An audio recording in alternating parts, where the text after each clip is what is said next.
Moi, j'arrive pas à dormir sans m'entraîner un jour, en sachant que c'est pas un jour de repos.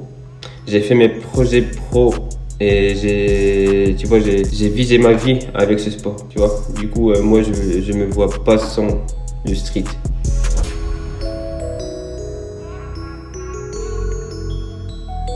Salut à tous, c'est Matt de Street Workout Athlete. Bienvenue sur l'épisode 1 de la saison 2 de SWA Podcast, le podcast pour les adeptes de Street Workout et Calisthenics. Street Workout Athlete est une marque spécialisée dans le domaine du Street Workout. Pour en savoir plus, n'hésite pas à aller voir notre Instagram et notre boutique en ligne où on propose vêtements et accessoires pour les pratiquants. Tu peux retrouver tous les épisodes de podcast sur YouTube ainsi que sur Spotify et Apple Podcast. Aujourd'hui, je suis avec Youssef. Je vous souhaite une bonne écoute. Salut Youssef. Salut Matt. Ça va ? Ouais, très bien, et toi ? Ça va. Je te remercie de participer au podcast. C'est la saison 2, comme je t'ai dit, du SWA Podcast. Et tu es le premier intervenant. Et il y en aura d'autres. Dans cette saison 2, il y aura des interviews. On va parler aussi de choses un peu plus spécifiques. Tu vois, par exemple d'une figure en général ou d'actualité. Ou, tu vois, on va parler de plein de choses, ça va être trop bien. Mais aujourd'hui, c'est une interview. Parce que ça fait quelques mois qu'on se connaît, on n'a toujours pas fait de podcast, tu vois. Du coup, je te présente le plan vite fait. Tu auras 2 minutes pour te présenter, tu vois. Genre, d'où tu viens, quand est-ce que tu as commencé le street, est-ce que tu fais de la compétition, tout ça, pour les gens qui connaissent pas, tu vois. Après, tu vas nous dire pourquoi tu as commencé le street, comment tu as découvert ce sport, tu vois. Tu vas aussi nous dire pourquoi tu continues ce sport. Ça, c'est un peu plus intéressant. Après, tu vas donner un petit conseil pour un débutant, tu vois. Le premier conseil qui viendrait à l'esprit, tu vois.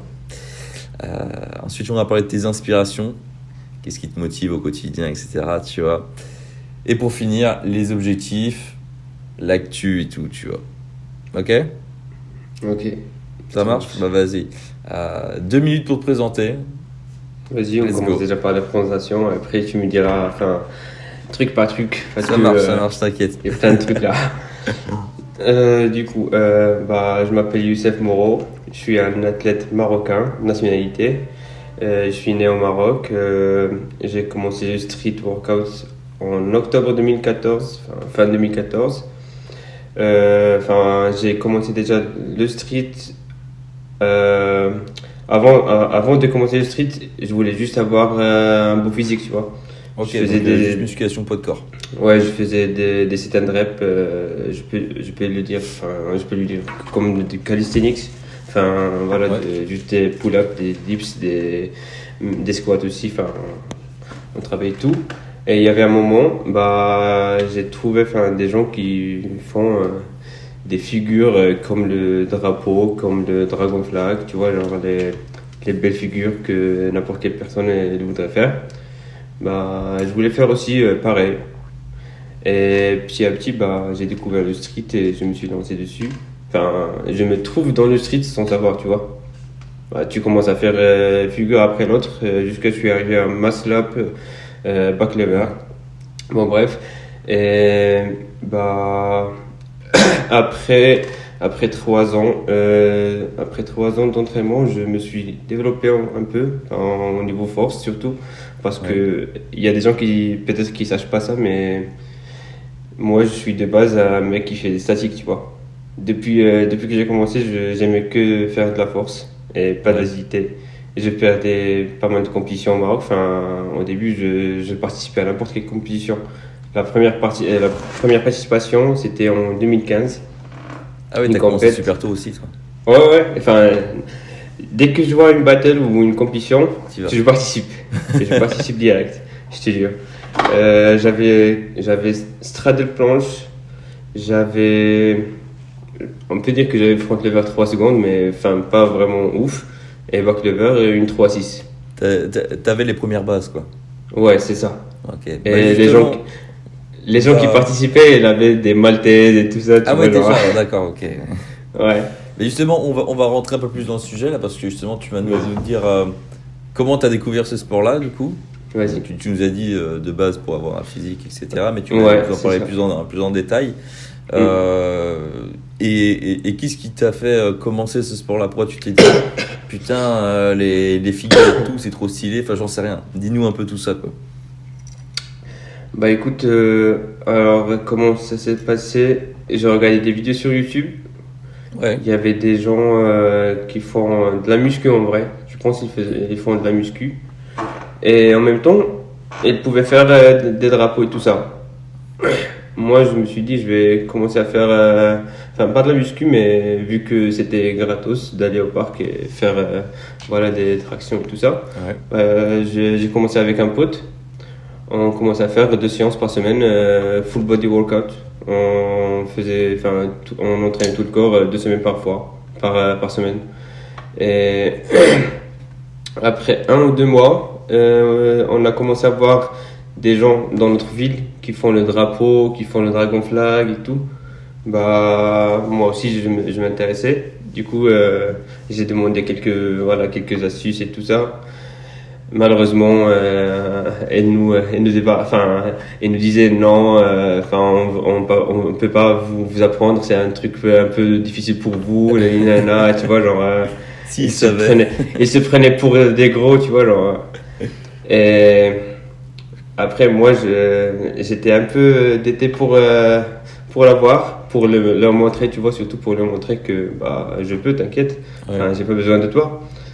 J'ai travaillé vraiment que du sit and rep, et j'ai cherché pas mal de tutoriels sur YouTube, enfin, comme tous les débutants, je pense. En 2015-2014, ils cherchaient sur YouTube comme des fous. Et après, je sais pas, après 2 mois, j'ai réussi le Dragon Flag, j'ai réussi à peu près le drapeau et tout. Et en vrai, avant, je ne savais pas que le sport, il s'appelle le street workout. Moi, je voulais faire que les figures. Avant, j'ai commencé juste pour avoir un beau physique. Après, juste pour les figures. Et après, j'ai trouvé un groupe dans la ville même. Enfin, c'est le groupe même qui ne voulait pas me faire apprendre les figures et tout, tu vois. Ok. Voilà. C'est le groupe qui se prenait pour les plus forts. Et bah, avec mon pote même, on a commencé à faire un petit groupe. Enfin, on a essayé de créer un groupe de street workout. Ok. Parce qu'on a cherché sur YouTube c'est quoi et tout. Bon, on trouvait Hannibal. Tu connais Hannibal? Non, Hannibal ouais. Forking. On trouvait Hannibal. Il faisait tu vois, genre les pull-ups en L-sit, les front levers, les planches push-up, même si c'était banana, mais c'était un truc de fou à l'époque. À l'époque, ouais. Ouais. Et bah, je sais pas, ça nous intéressait de fou. On se trouvait vraiment passionnés par ce genre de figure. Et on s'est motivés entre nous. On était 3 ou 4. Ok.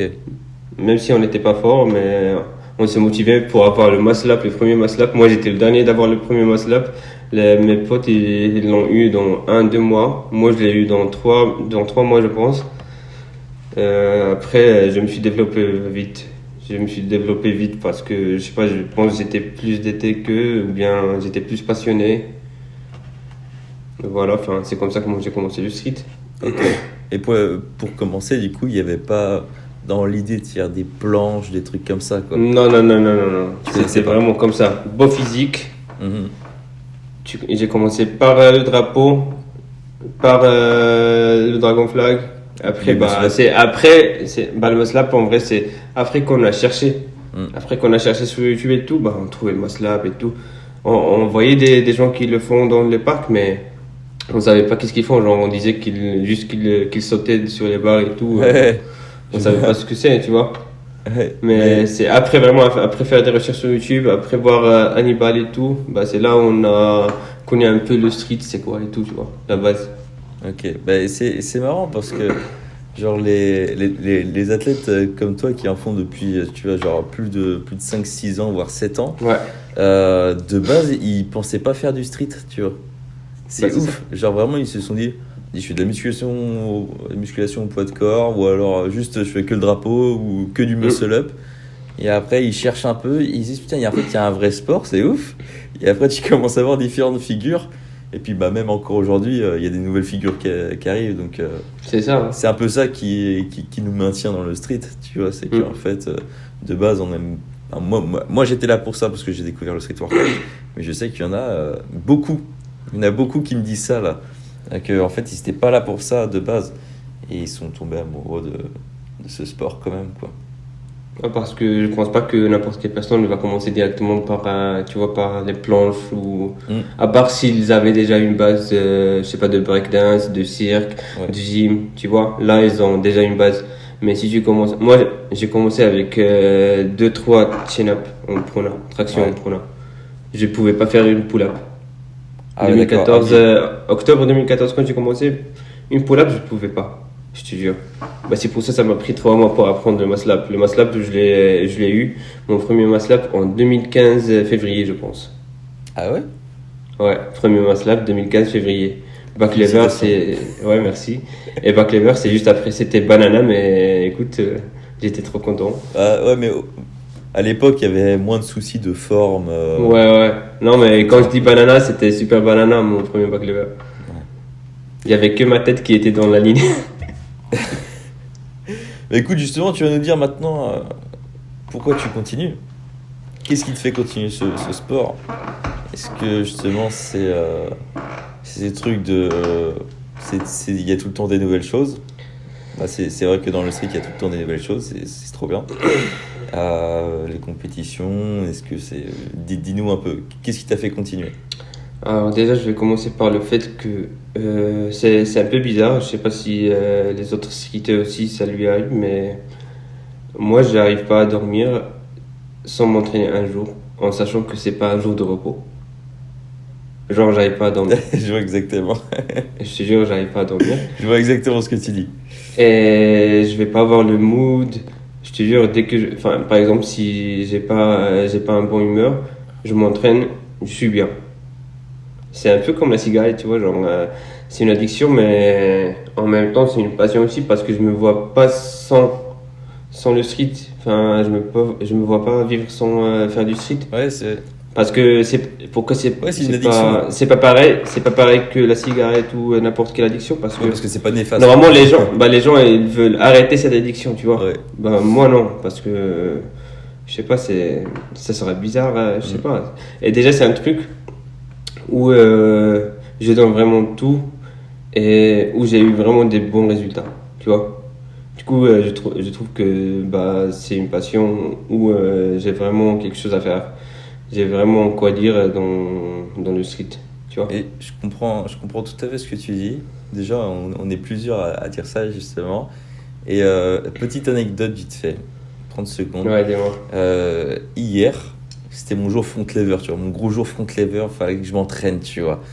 Et je m'étais pas entraîné de la journée, tu vois, j'avais travaillé toute la journée, je voulais m'entraîner.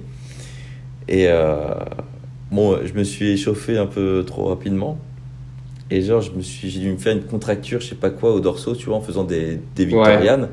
Ce qui fait qu'en fait, après, pour le front lever, j'arrivais même pas à tirer, à mettre. Ça m'arrive, c'est très rare, mais ça m'arrive. Ouais, ça arrive. Et bah, mec, j'ai pas pu m'entraîner, ça a flingué ma séance. Et j'étais dans le malin. Il m'a fallu plus d'une heure pour accepter et me dire, c'est pas grave, tu vois, demain on va s'entraîner, mais j'étais trop dans le mal. Du coup, je comprends Je ce que sais. tu veux dire. Quand on loupe un training comme ça où c'est pas notre jour de repos normalement, c'est pas. Ouais. Une Du seconde. coup, je comprends. Là, vas-y. Médicament. Pour les gens qui comprennent pas, petit mal de gorge de Ouais. Youssef à l'instant. Ouais, c'est pas le Covid, ne vous inquiétez pas. C'est pas le Covid. Et je m'entraîne toujours, hein. Vous allez voir sur mes stories. De toute façon. Du coup, c'était quoi la question, je me rappelle. C'était ouais, pourquoi tu continues ce sport-là? Déjà, tu m'as dit que c'était une passion, tout ça. Ouais, une passion. Deuxième truc, c'est que il y a l'adrénaline dans ce sport, enfin surtout dans l'agilité maintenant. Ouais. Ces deux dernières années, j'ai commencé à kiffer l'agilité. Ça me donne une sorte d'émotion et bah ça monte mon adrénaline, tu vois. Et surtout, je me blesse pas souvent. Enfin, je me blesse pas souvent, c'est juste ces deux dernières années, j'ai eu ma grosse blessure. Oui. Du coup, c'était un peu chiant pour moi de perdre tout mon niveau en planche. On va en reparler après. Voilà. Et après, pourquoi je continue? Bah, je t'avais dit tout. Enfin, le principal, c'est que j'arrive pas à dormir. Je me vois pas sans ça. Tu vois, j'ai fait mes projets pro et j'ai visé ma vie avec ce sport. Tu vois, du coup, moi, je me vois pas sans le street,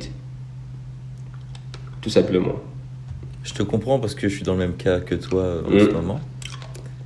Enfin, même j'ai la possibilité de faire des trucs en ingénierie et tout, parce qu'avant, ma carrière, c'était en ingénierie. Ouais, tu me dis ça. J'ai eu un DUT en génie électrique, j'ai fait la licence en ingénierie, mais après, j'ai lâché tout, bof, et j'ai recommencé à étudier le sport pour faire ma carrière dans le street, quoi. Mhm. C'est très respectable. Ouais, c'est jamais trop tard. Euh, Mais après, quand tu kiffes, tu vas bien faire le travail. Et tu vas bien vivre super content. Même si le salaire, je sais pas, il va pas être comme celui quand tu seras ingénieur ou je sais pas quoi. Mais Au début. écoute, ouais, juste, nous, on commence déjà par le début. Tu vas pas avoir sûrement le salaire comme l'ingénieur ou je sais pas quoi. Mais tu seras sûrement content plus que être ingénieur sans aimer faire parce que de l'ingénierie. Voilà, tu vas vivre de ta passion et c'est ça. ça, il n'y a rien qui peut remplacer ça. Alors, tu m'as dit deux choses intéressantes et je pense qu'on va revenir dessus. Déjà, du coup, tu as évoqué la blessure que tu as eue. C'était quand? C'était il y a 2 ans, c'est ça? C'était en 2019, janvier. Plutôt septembre, désolé. Ah oui, d'accord, ouais, donc un peu plus de 2 ans. Donc ça, c'était la première chose. Et merde, j'ai oublié un truc. J'ai oublié un truc. Ah oui, quand tu disais que tu voulais vivre de ça, que tu faisais justement, je sais que tu fais quelques coachings du coup. Et justement, c'est la prochaine question. Est-ce que tu auras un petit conseil? Donc là, on va pas non plus rentrer dans le gros tuto comment commencer le street workout, tu vois. Imaginons, je te croise au parc, tu vois. Tu m'inspires énormément et je te demande voilà, les premiers conseils que tu peux donner à un débutant qui commence. Alors, le conseil que je peux donner à un débutant, c'est déjà de ne pas sauter les étapes, tu vois. Être patient. D'accord. Être patient, ne pas sauter les étapes. Enfin, quand je dis ne pas sauter les étapes, genre le débutant par exemple, il vient et sait pas faire. Il a pas fait de basique et tout, genre tu vois tout ce qui est pull-up, push-up, tout ça, dips. Et il veut faire directement par exemple maltaise ou bien one arm front lever. Moi, ce que je peux dire à cette personne, juste essayer de faire, tu vois, genre étape par étape, et ça va venir sans blessure, parce que c'est le plus important. Et essayer d'avoir le plus, comment dire, essayer d'avoir plusieurs avis si tu arrives à demander des avis d'autres athlètes qui ont d'expérience. Je pense pas qu'ils vont qui vont refuser, et essayer de voir sur YouTube aussi. Et il faut que tu sois intelligent et faire ton planning. C'est tout. Ok. Tu conseilles un programme quand on est des débutants pour structurer les entraînements? Alors, le programme ou bien le planning ou bien le plan, c'est la meilleure méthode pour bien progresser, pour éviter les blessures, pour, tu vois, genre, ça va t'aider dans toute ta vie, dans n'importe quel truc que tu fais dans la vie. Parce que c'est vrai c'est ce que les athlètes avant, ils ne faisaient pas, je pense. Et moi, personnellement, je ne faisais pas toujours, ou bien ils abandonnent juste après 2 semaines, 3 semaines. Parce qu'après, c'est vrai qu'avec l'expérience, je sais que moi, il y a énormément d'athlètes qui s'entraînent sans planning, sans programme et qui s'en sortent très bien, tu vois. Mais c'est vrai qu'au début, moi, c'est ce que je conseille aussi, tu vois, pour pas partir n'importe où, vraiment se focaliser et suivre un truc, quoi. Ceux qui s'en sortent très bien, il y aura pas beaucoup déjà. Il y aura quelques exceptions. Et écoute, il y a la chance aussi qui joue dans ça. Enfin, si t'as pas de programme, il y a la chance. Il y a aussi l'instinct. Il y a des gens qui marchent suivre leur instinct, tu vois. Mais en théorie, si on parle de théorie, plan, tu vois, plan, sur ton plan, faire le bilan, ainsi de suite. Ok, intéressant. Intéressant. Mince, j'avais relevé un truc que tu avais dit. J'ai oublié. Déjà, ton premier conseil, c'était de ne pas sauter les étapes pour pas se blesser. Mm. Parlons de ta blessure. Ta plus grosse blessure. Parce que voilà, dans une carrière d'athlète, on sait qu'il peut avoir une blessure ou plusieurs. Ça peut être des petites tendinites, des trucs comme ça. Ça peut être beaucoup plus grave que ça. Vas-y, parle-nous de ta blessure à toi. Comment ça s'est passé? Donc la cause, on va dire, les conséquences, le repos derrière. Comment ça s'est passé? Ouais. Comment ça s'est passé? Bah écoute, avant d'arriver en France, parce que déjà je me suis blessé après que je suis arrivé en Europe en général, juste 2 semaines, 3 semaines après que je suis arrivé en Europe. Ok. Parce que bah, j'ai participé directement à Burning Gate dès que je suis arrivé en Europe. Ah oui, d'accord, t'es allé en Italie directement pour ça. J'ai atterri, hop, compétition. Moi, je voulais pas perdre le temps, tu vois. Alors. Du coup, la raison, c'est une raison, mais une raison avec plusieurs trucs derrière. Ouais. Du coup, avant, j'étais blessé. Avant, dans ma carrière, quand j'ai commencé à m'entraîner, en 2015 par exemple, j'ai commencé à m'entraîner sur les festos. Mm-hmm. Ce qu'il fallait peut-être pas faire parce que j'étais encore débutant.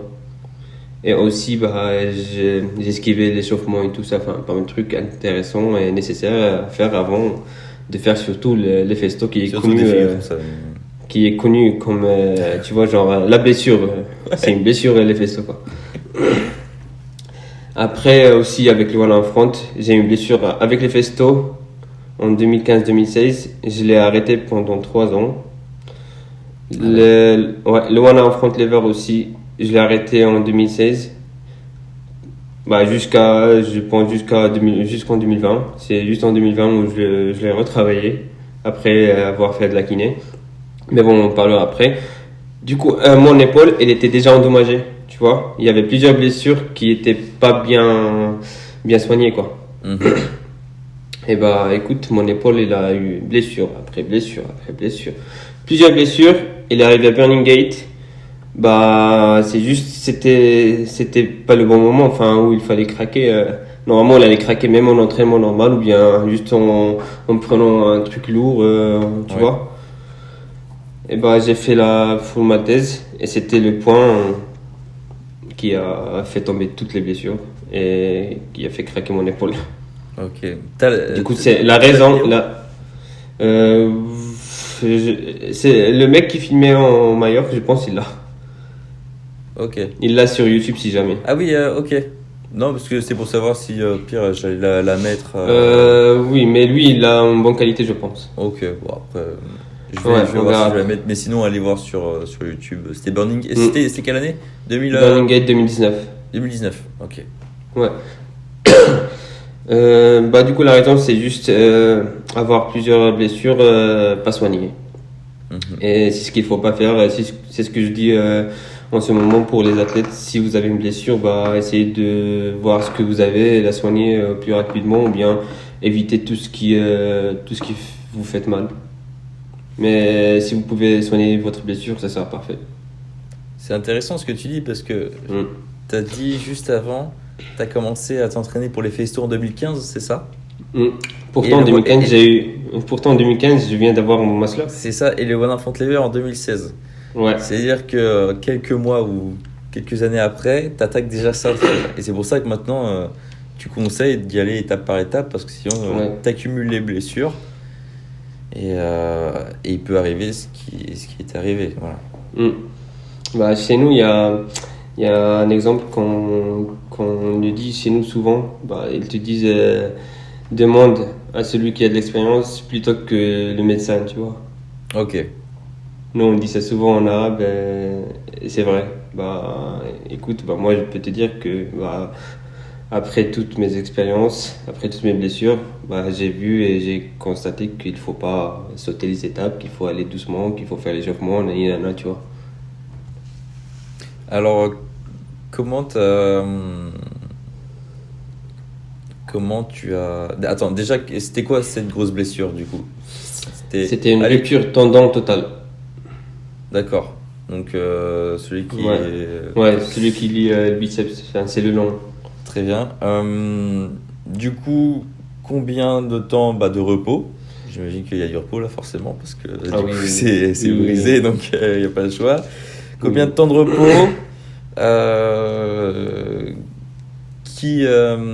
Qui t'a consulté? Qu'est-ce que tu as consulté? Et ça a été quoi les étapes d'après pour revenir dans le game? Du coup, déjà j'ai eu du mal un peu pour voir un médecin. Enfin, plutôt, j'ai vu un médecin après la rupture de mon tendon. J'ai vu un chirurgien plutôt. J'avais pas déjà l'assurance en France et tout, tu vois. Tu venais C'était d'arriver. compliqué. Je viens d'arriver en France, c'est compliqué. J'ai attendu à peu près un mois pour faire l'opération. La vache. Déjà, quand j'ai eu la blessure, j'avais pas eu de douleur. Ah ouais? Tu vois, c'est différent si tu as une rupture de tendon ici. Après, il y a aussi ceux qui vont avoir là, mais ils vont avoir des douleurs. Mais ça, pour le moment, je peux pas expliquer ça, même si j'ai déjà demandé au chirurgien ou bien au kiné. Il m'a dit que ça arrive. C'est-à-dire que ça s'est pas enflammé ni rien, quoi. Non. C'est ouf. Ouais, c'est bizarre. J'avais pas de douleur. Déjà, je pense que c'est cela qui m'a fait permettre d'attendre déjà un mois sans douleur. Et le fait que j'ai attendu un mois, c'était juste pour avoir l'assurance et tout. Après, j'ai déjà avant, quand j'ai visité le chirurgien, il m'a dit, il m'a fait des analyses et tout. Et après, il m'a dit que j'ai une rupture de tendon totale. Avant, il me disait peut-être tu vas pas avoir besoin d'une opération. Ah Parce oui. que moi, déjà, j'avais trop peur de faire une opération. Surtout que je comptais participer juste un mois dans une compétition à Albertville. Ok. Albertville. Ouais. Ouais. J'avais une compétition à Albertville et je comptais participer. Tu vois, je voulais juste participer même si j'étais blessé déjà. Et j'étais optimiste. Et elle m'a dit que peut-être je vais pas avoir besoin d'une opération chirurgicale. J'étais un peu content. Mais la deuxième consultation, elle m'a dit écoute, Pas il le faut une opération. Ouais, après les analyses, elle a vu tout et elle m'a dit il faut remettre le tendon à sa place. Et c'était rupture totale, là. Ouais, c'était rupture totale. Avant, elle avait pas les analyses, du coup, elle pouvait pas trop dire, mais elle voyait que mon biceps, il était pas dans Oui. sa forme normale, quoi. De toute façon, oui. Ouais, on dirait j'avais plus de biceps. Elle est partie visiter l'avant-bras, quoi. Écoute, après, j'ai fait l'opération en octobre. Je crois que c'était le 3 octobre 2019. Et j'ai pris 3 mois de repos. Ok. Un, Donc là, un mois, sans sport. un mois repos total. Un Ouais. mois repos total. Non, sans sport, je faisais le sport. Même si je viens de sortir de l'hôpital, je faisais juste cardio. Enfin, cardio, avant je pouvais pas courir. Du coup, je faisais des exercices d'abdos et des squats. Ok. Parce que, je sais pas, j'arrivais pas à ne pas faire du sport.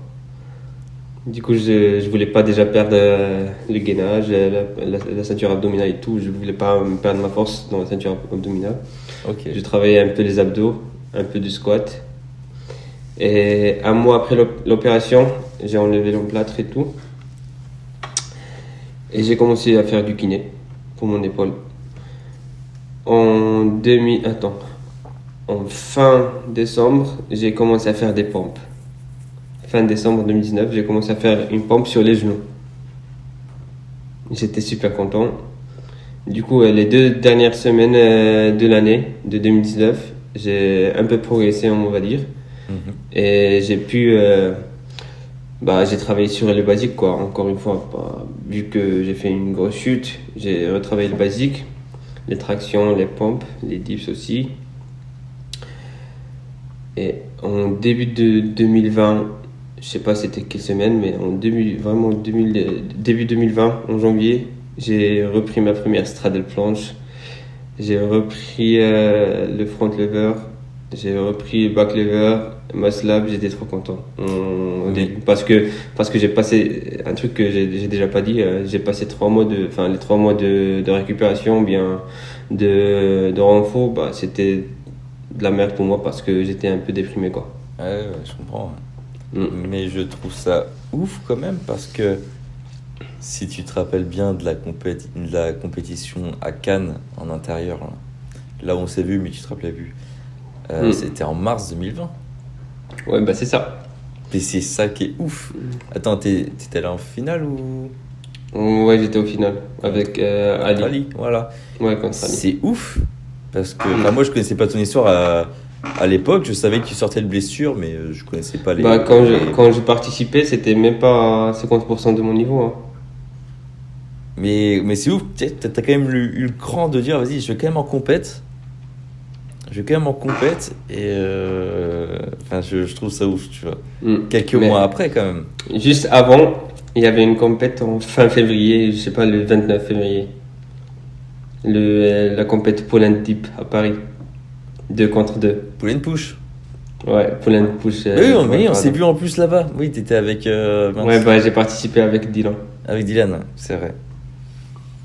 Mais oui, mais c'est ouf que déjà on va dire en 3 mois du coup, on va dire avec de la kiné tout ça, t'as quand même repris ce niveau-là. T'as dû être quand même super sérieux sur ta récup, sur tout ça. Enfin, t'as dû être super sérieux, même sur la nutrition, tout ça. Non, enfin, j'imagine que ça doit suivre un peu quand même parce que. Bah surtout au début, il faut suivre une bonne alimentation pour la récupération. J'étais avec mon kiné, il me disait ce qu'il faut faire, ce qu'il ne faut pas faire, même au niveau alimentation et tout. Il y avait un moment où j'ai arrêté tous les produits laitiers. Et je mangeais vraiment grave propre. S'il y avait des gens qui vont regarder la vidéo, s'ils me suivaient, ils vont se rappeler de mes stories. Il n'y avait que des trucs vraiment propres. Du coup, t'as été bien suivi quand même. Ok. Bien conseillé et tout ça. Ouais. Bon bah tant mieux. Même si c'était dur. C'était super dur. Je pense bien. C'était super dur. Mais heureusement que cette période-là n'a pas duré 3 ans, tu vois. Mais je vais pas dire, enfin, c'est pas un bon truc, mais genre, heureusement que le Covid est arrivé. C'est heureusement juste dans mon cas. Oui, d'accord. moi, je veux bien que le Covid ne soit même pas là, hein, mais genre, juste, c'est un peu bizarre, genre le fait que dès que j'ai eu ma blessure, bah, le Covid il est arrivé et il y avait plus de compètes. C'est comme si, tu vois, ils attendaient que je guéris et tout pour reprendre les compètes. Ils attendaient que tu reviennes en fait. Moi, c'était drôle quand je pensais à ça.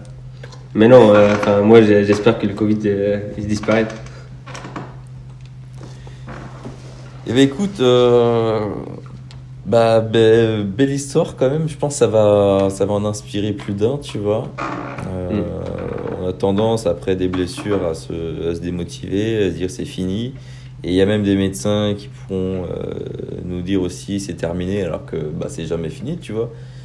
Faut être sérieux dans ses récup, dans sa rééducation, tout ça, comme toi tu l'as fait. C'est pour ça que tu as un bon exemple. Du coup, avec ton expérience, tu peux maintenant conseiller de ne pas sauter les étapes parce qu'on sait ce qui peut se passer. Au pire des cas, tu vois, on sait ce qui peut se passer. Bonne histoire. Est-ce que maintenant, pour la prochaine partie là, est-ce que tu peux nous parler un peu de tes inspirations? Alors, qu'est-ce qui t'inspire au quotidien? Est-ce qu'il y a des athlètes vraiment que tu kiffes? Une team ou je sais pas. Alors, tu veux parler de maintenant, avant, je commence par quoi? Avant. Qu'est-ce qui t'a inspiré peut-être au début? Alors, comme ce que je t'avais dit tout à l'heure, moi j'étais un mec qui faisait de la force. Du coup, la première inspiration c'était déjà Hannibal, au niveau tout ce qui est niveau, tu vois, set and rep, front lever, même pour les planches push-up avant. Après, j'ai découvert le russe, comment il s'appelle, Vladimir Sadkov, je pense. Sadkov, ouais. Ouais. Je connais bien. J'ai découvert ce monstre. Tu vois, je connais les noms, t'inquiète. En 2015, c'était en 2015. Lui et Dimakusa. Ok. Tu vois, oui, c'était la bataille légendaire. T'avais vu Ouais, la bataille légendaire. sur les vieux parcs kangourous et tout là. Ouais. Ouais, puis il y avait d'autres mecs à côté, il y avait Nick et tout, Nick Anisimov. Nick, c'est après. Ah ouais? Nick, c'est après. Ok, bah moi c'était Avant, les premières. non, avant, c'était les deux.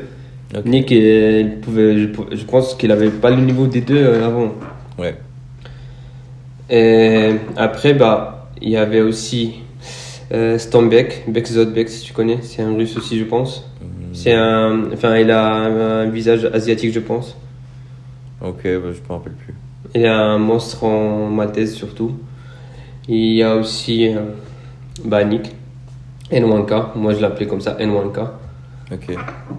Nick. Et ouais, je pense que c'était mes meilleures motivations. Après, il y a Eric Ortiz. Elle est devenue ma motivation en 2016. Enfin, je l'ai pris comme motivation en 2016. Ok. Parce qu'avant, elle n'avait pas un gros niveau en force. Hmm. Tu vois, parce que comme ce que je te dis là, ça m'intéressait la force, moi. Du coup, ouais, Eric Ortiz aussi. Et bah maintenant, ma motivation maintenant, c'est déjà mon frère parce qu'il m'a dépassé en planche. Du coup, tu vois, elle est devenue une motivation pour moi parce que bah, avant, moi, je lui donnais des conseils et tout. Bah, là, elle m'a dépassé en planche et je suis fier de lui déjà. Et il me pousse en planche surtout. Ok. Et après, au niveau force, bah, il y a qui? Il y a Emmanuel Maïeli. Ok. Il est fort, enfin, il est fort en planche et en front. Sans front. Ouais. Et enfin, il est complet quoi. De ouf. Et il est sympa aussi. Et qui d'autre? Je sais pas, en force, je pense maintenant, c'est que ça. Ouais, c'est que ça maintenant. Ok. Et pour le freestyle, il y en a plusieurs. Mais il y a les meilleurs pour moi, il y a un mec du Maroc qui s'appelle Anwar. Et il y a. On en a déjà parlé. Ouais. Ouais. Et il y a un deuxième, bah, c'est le Mexicain Tony Guest. Tony, oui. Tony Guest, ouais. Ouais. Et le troisième, c'est Cubillos. C'est le Cubillos. Colombien. Ouais. Ouais, Tony et Cubillos, oui, déjà Tu vois, des les grosses trois, elles têtes me déjà, motivent. ouais. Ouais, elles me motivent en freestyle, Mm. en dynamique. Et Ok. après, bah voilà, c'est tout. Ok, ça marche. Ok. On va finir. Là, ça fait déjà plus de Ça fait 35 une heure, minutes. Là, c'est pas 35, mal. ouais. C'est pas mal, c'est pas mal. C'est bien. On va finir sur tes objectifs, sur l'actualité un petit peu. Pour les gens qui te suivent déjà, même qui suivent la marque, comme vous savez, on collabore avec moi et Youssef autour de la marque Street for Cape Athlète, comme vous pouvez le voir. Je t'ai suivi à la compétition à Palma de Majorque. Pour les gens qui nous suivent, vous avez sûrement dû voir le reportage. D'ailleurs, Youssef, j'ai reçu encore des... On m'en parle encore, on me dit, le reportage trop bien et tout. Ouais. C'est limite, j'étais Bah, un peu gêné parce que je sais au fond qu'il est...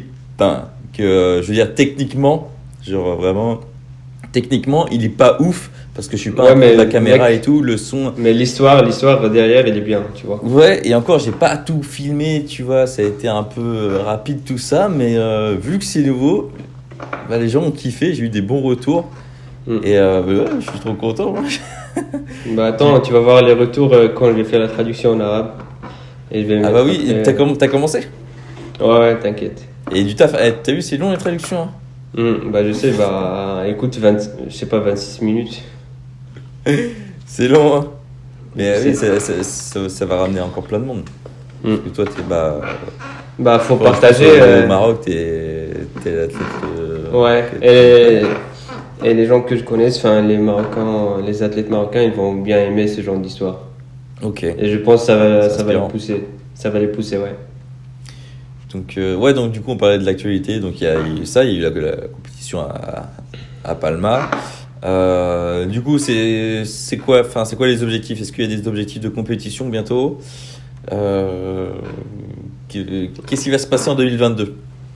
Ok, bah écoute, en bref, je vais prendre mon temps, je pense jusqu'à mars, je pense.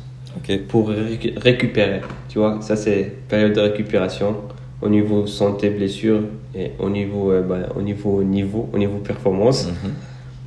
Après, mois d'avril, ça sera bosser, charbonner pour les compétitions préparées. Ok. Ça sera la période de préparation.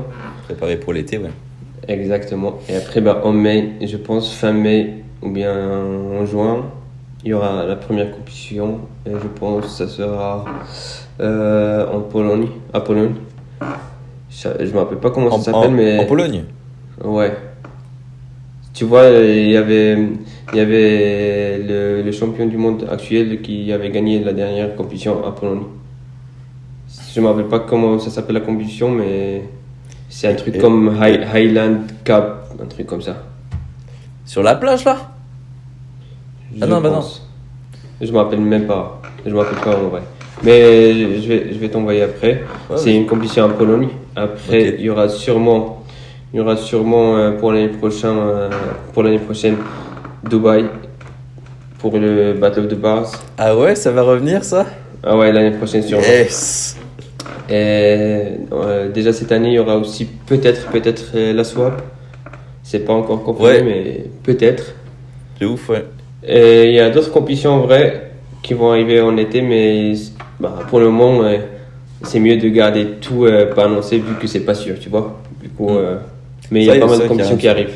Ouais, il y a pas mal de compétitions qui arrivent en période d'été. Ok. Et même, du coup, on sait pas encore, mais peut-être des petites compétitions en France que t'aimerais participer Pour aussi. le moment, j'en connais pas trop. Ah Non. oui, il y a. De quoi? Mais s'il y a des petites compétitions en France, tu Ah oui, participerais? s'il y a des. Ouais, bien sûr. Bien sûr. Moi, je t'ai dit que dès que je vois une compète, je fonce. Je fonce. Il y a aussi, je viens de me rappeler, il y a en Allemagne la compète Ouais. Frankfurt City Cup. Ouais, il y Ça en sera a volume combien, là? 4. Ok. Parce que En c'est été? moi qui ai la troisième. En été?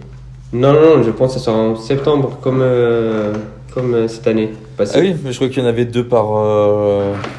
Oui, il y avait en vrai, c'est Flytenix qui organise Ouais. et ils vont organiser 3. Mais la plus importante, je pense, c'est Ok. Flight Cup, City Cup. Ok, je vois. Ok, ça marche. Voilà. Bah écoute, j'espère qu'on croisera tous les auditeurs de ce podcast pendant les compétitions. Moi, Youssef, je t'accompagne, tu sais bien. Mm. Je t'accompagne sur les events. Ça fait Moi plaisir. aussi, j'aimerais créer mon event en Bretagne, à Vitré. Pour les gens qui ne connaissent pas, c'est entre Rennes et Laval, Le Mans. Enfin bref, c'est en Bretagne. J'aimerais créer une compétition ici. Tout dépend des conditions sanitaires, on le sait très bien. Mais si on peut le faire, on le fait. Et ça sera en pleine ville, place de la gare, en mode, tu vois, en extérieur, l'été et tout ça. Gros truc, tu stylé. vois, pour qu'il y ait un maximum de public. Parce que moi, ce qui m'intéresse le plus, tu vois, de base, oui, je suis athlète, j'aime faire des compétitions, mais en tant qu'organisateur, tu vois, j'aimerais vraiment faire découvrir ce sport-là et surtout le niveau national qu'on a en compétition. J'aimerais le faire découvrir au plus grand nombre, tu vois. Donc c'est pour ça que j'ai vraiment envie d'arriver dans une ville et poser la structure en plein milieu de la ville, tu vois, sur la plus grande place et qu'il y ait un maximum de monde, tu vois. Après, tout dépend des conditions sanitaires. Ça, on ne sait pas encore, tu vois. Et Oui, je c'est ça, t'inviterai si, avec plaisir, Youssef. Ça fait plaisir. Ça fait plaisir d'être accompagné par toi, par la marque. Déjà, ça va faire connaître plus le sport, ce genre de podcast. De Et le genre de compète que tu vas organiser aussi. fait Et tout le pour. genre de vidéos que tu envisages faire. On fait tout pour, hein, que ça soit d'un point de vue vraiment que sportif ou plus professionnel, comme toi tu fais aussi à ton échelle, hein. C'est ça. Donc voilà, et puis si je peux parler de la suite de Street Workout Athlète vite fait. Alors cet épisode-là, je pense qu'il sortira très vite parce que ça va être le premier. Et du coup, j'ai eu des nouvelles pour la prochaine collection, le prochain drop là. Ah oui. C'est pas encore sûr, mais on va sûrement travailler avec une entreprise du coup espagnole. Il n'y a rien de sûr, hein, je dis ça, mais il y a rien de sûr. Qui a son usine au Portugal. Donc tout sera européen, tu vois. Et du coup, ça va faciliter la chose. On a trop hâte de vous montrer tout ça, que ce soit sur cette chaîne-là ou sur ma chaîne Matt Braise, vous montrer un peu comment ça se passe pour créer tout ça. Et voilà, c'est ça la petite actu de la semaine, quoi. Bah, je pense que c'est ce qu'on attend tous. Des nouvelles pour la nouvelle collection, comment ça va marcher et tout. Hein. J'ai trop hâte. Bah, nous aussi, je pense. Alors, Youssef, où est-ce qu'on peut te suivre? Sur Insta? Ouais, bah écoute, sur Insta surtout parce que bah, ça c'est là où je suis plutôt toujours actif. Ouais. Soit en story, soit en post. J'essaie toujours d'être actif, même avec mes études et tout. Ou bien, tu vois, j'essaie d'être actif pour montrer. Je sais pas, c'est comme. Bah, c'est pour montrer là où je suis, pour montrer que je suis toujours vivant en street et tout. Et après, bah, il y a aussi ma chaîne YouTube, mais je suis pas actif sur ma chaîne YouTube parce que j'ai pas vraiment le temps avec les études. Mais voilà, Insta. Mais sur ta chaîne YouTube, on peut forcément retrouver peut-être tes anciens battles, tes compétitions. Exactement, tout ça, il y a des anciennes vidéos, des trucs vraiment c'est ça qui est super intéressantes. Toutes les archives et tout, quoi. Super intéressantes, comme mon niveau en 2015, mon niveau en 2016, genre toutes les années, quoi. Ok. Pour ceux qui nous écoutent, c'est Youssef-Moro, c'est ça sur sur Insta. La chaîne YouTube aussi, pareil, plus pour les archives, tout ça. Et sinon, pour les gens qui sont sur YouTube, je vous mets tout en description. De toute façon, je mets tous les liens, tout ça. On va finir là. Je te remercie, Youssef, d'avoir participé à ce podcast. Ça fait plaisir, mec. La saison 2 qui arrive, là, encore plein. Franchement, n'hésitez pas à vous abonner parce qu'il y aura plein d'autres podcasts. Vous kiffez, vous avez l'air de kiffer, du coup on va continuer. Excuse-moi, je t'ai coupé. T'inquiète. Bah juste, ça fait plaisir de faire partie de la deuxième saison, quoi. Ça va arriver très très fort. Bah écoute, moi j'ai hâte. Je te remercie. Merci pour cette intervention, pour ce premier épisode. On va vous souhaiter un bon training. Et moi, je vais essayer de m'entraîner du coup aujourd'hui. Je vais voir si j'ai plus trop mal ici. C'est bon courage. Et puis pour les gens qui sont en repos, bon repos. Pour les gens qui sont en voiture et qui écoutent ça en voiture, parce qu'on m'a souvent dit ouais, j'écoute les podcasts en voiture. Bon voyage. Et puis sinon, on vous souhaite un bon training. Allez, ciao. Bonne journée à tous.